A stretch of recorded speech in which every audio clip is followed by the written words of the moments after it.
Very rarely does the storybook ending happen for an athlete in professional sport, and that luxury wasn't afforded to Daniel Ricciardo. The Honey Badger's second stint in F1 ends without fanfare, shafted with 6 races left in the season and his career in F1 all but over. Ricciardo knows all too well the cutthroat nature of F1. His debut in 2010 and return in 2013 came in the middle of those seasons at the expense of someone else's career. Now it's Ricciardo's career that flames out.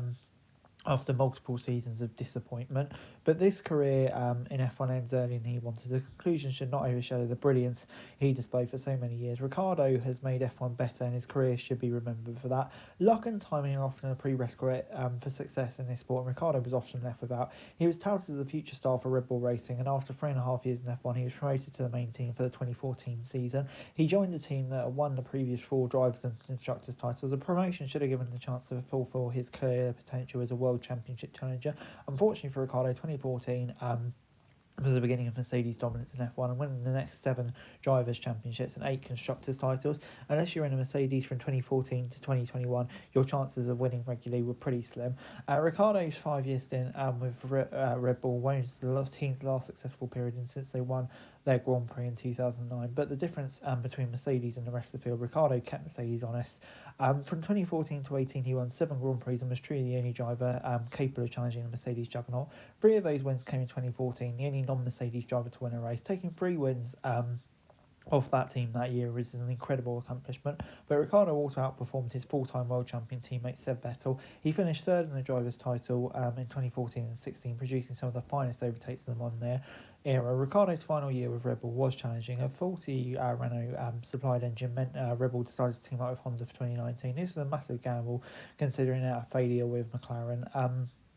But the writing was on the wall for Ricciardo as the team leader as well, with Red Bull grooming then 21-year-old Max Verstappen for the future. Ricciardo wanted more and to prove he could succeed out of Red Bull, which he had been part of since he was a teen. Ricciardo's move to Renault in 2019 was a shock. The Australian was leaving a team who had major problems with Renault engines to drive for the works French team, but it must not be forgotten that Red Bull was about to enter the unknown in 2019. The Honda engine, as we know, now was the catalyst to Red Bull ending Mercedes' dominance, but heading into 2019 there are major questions about Honda's ability to provide any team a World Championship calibre engine. Ricciardo also offered Renault big money, suggesting it was upwards of 60 million a season. The French team also appeared to be on the up in the latter part of the 2010s.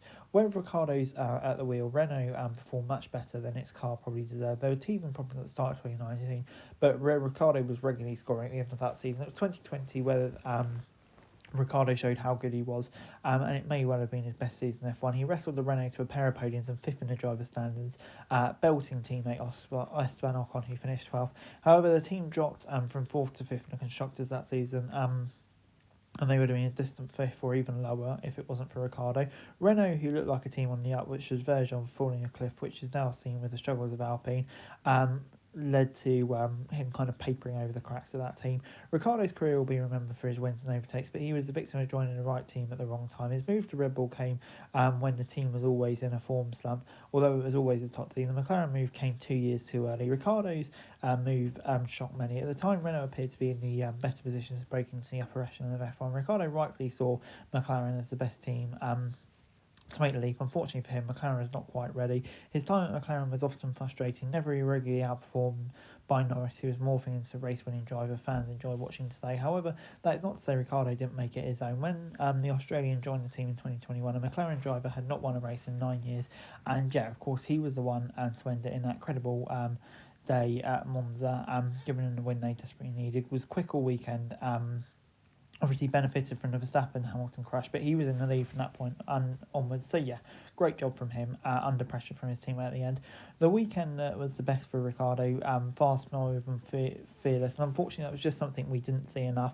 And the team decided to let him go in 2022 to give Piastri a chance. But the confidence he gained from that day was excellent. And yeah, it's kind of a sign of the British team taking their first step into the resurgence that we've seen.